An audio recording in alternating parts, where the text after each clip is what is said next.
Dünya havacılık tarihinde kısa pistli gemiden kalkış iniş yapan ilk SİHA olan Bayraktar TB3, Deniz Kuvvetleri Komutanlığı tarafından icra edilen Deniz Kurdu, 2025 tatbikatının seçkin gözlemci gününde tarihi bir başarıya daha imza atarak gücünü sergiledi. PT-3 ve PT-4 kuyruk numaralı 2 Bayraktar TB3 SİHA, Antalya açıklarında seyreden TCG Anadolu'dan art arda havalanarak kara hedeflerine yönelik 2 salvo atışını tam isabetle gerçekleştirdi. Deniz Kurdu 2025 tatbikatı kapsamında TCG Anadolu'da konuşlu bulunan Bayraktar TB3 SİHA'lar, seçkin gözlemci günü faaliyetlerinde kendilerine verilen görevleri başarıyla yerine getirdi. PT-3 ve PT-4 kuyruk numaralı milli SİHA'lar, 2'şer adet MAM-L mühimmatı yüklü şekilde TCG Anadolu'nun kısa pistinden peş peşe havalandı.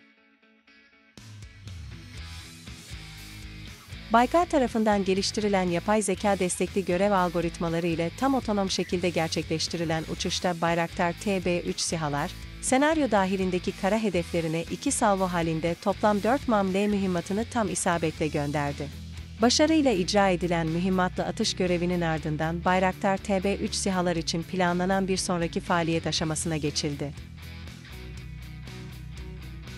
Bu kapsamda PT-4 kuyruk numaralı milli SİHA görev bitiminde TCG Anadolu gemisine dönerken, PT-3 kuyruk numaralı Bayraktar TB3 ise Dalaman'a iniş yaptı. PT-3 kuyruk numaralı Bayraktar TB3, test programına devam etmek üzere Keşan'a intikal edecek. Bu tarihi başarının elde edildiği ve Deniz Kurdu 2025 tatbikatına damga vuran kritik görev boyunca Baykar Proje ekibini, TCG Anadolu'da bizzat bulunan Baykar Yönetim Kurulu Başkanı ve teknoloji lideri Selçuk Bayraktar yönetti. Bayraktar TB3 SİHA, Deniz Kurdu 2025 tatbikatı öncesinde TCG Anadolu gemisinde yoğun bir test ve hazırlık süreci geçirdi.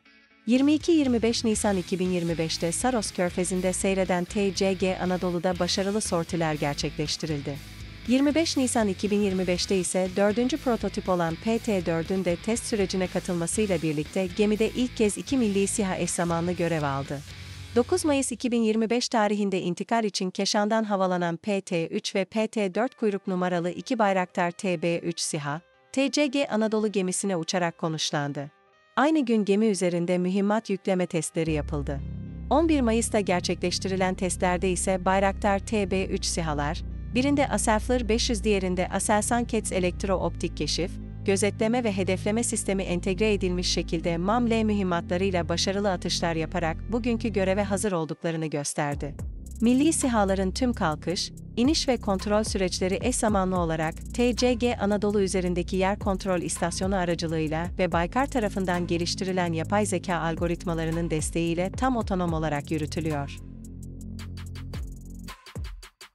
Bayraktar TB3 SİHA bugüne kadar gerçekleştirilen test uçuşlarında toplam 1080 saat 14 dakika havada kaldı. Şimdiye kadar test sürecinde 551 sorti yapan milli SİHA, TCG Anadolu gemisinde ise 42 sorti gerçekleştirdi. Milli SİHA 20 Aralık 2023'te gerçekleştirilen uzun uçuş testinde ise yere inmeden 32 saat havada kaldı ve gökyüzünde 5700 kilometre yol kat etti. Bayraktar TB3 SİHA, 25 Mart ve 27 Mart 2025 tarihlerinde gerçekleştirilen atış testlerinde, Roketsan tarafından geliştirilen İHA-122 süpersonik füze ile deniz üzerindeki hedefleri tam isabetle vurdu. Milli SİHA, 27 Mart'ta yapılan testte görüş hattı irtifasının altında gerçekleştirdiği atışla 6x6 metrelik perdeli hedefi başarıyla imha ederken, hedefi havadaki Bayraktar TB2 lazerle işaretledi. Bu testlerle birlikte iki SİHA'nın koordineli görev kabiliyeti de başarıyla sergilendi.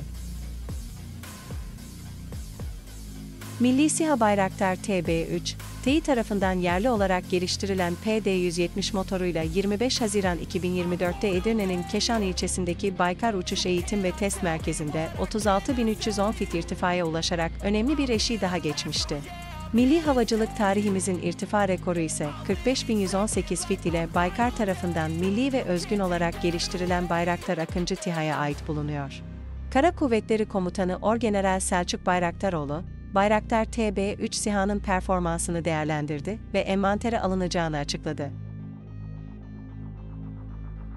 Tatbikatı Deniz Kuvvetleri Komutanı Oramiral Ercüment Tatlıoğlu, Kara Kuvvetleri Komutanı Orgeneral Selçuk Bayraktaroğlu ve Hava Kuvvetleri Komutanı Orgeneral Ziya Cemal Kadıoğlu, TCG Anadolu gemisinden takip etti. Orgeneral Bayraktaroğlu, Bayraktar TB3'ün kara hedeflerine yönelik 2 salvo atışını tam isabetle gerçekleştirmesine ilişkin şu değerlendirmeyi yaptı. Bugün gerçekten başarılı bir tatbikat izledik. TB3 olayı gerçekten dünyada ilk ve son derece güzel bir olay.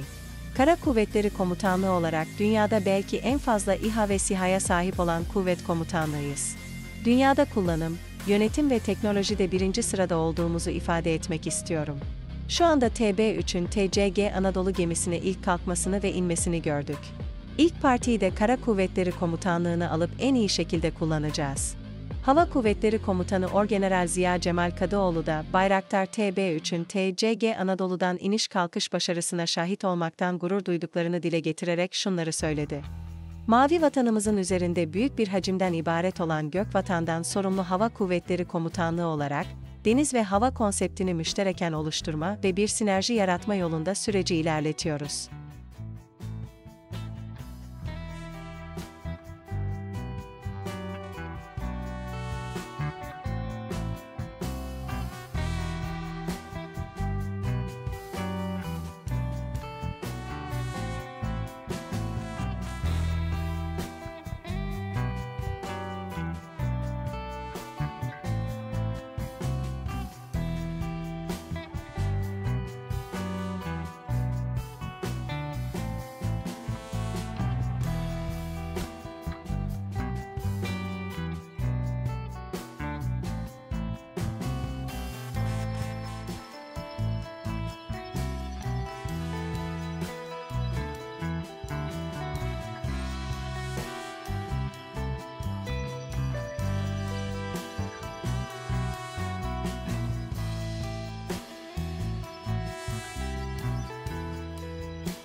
Don't forget to subscribe to our channel to stay updated on military developments and technologies in Turkey and around the world.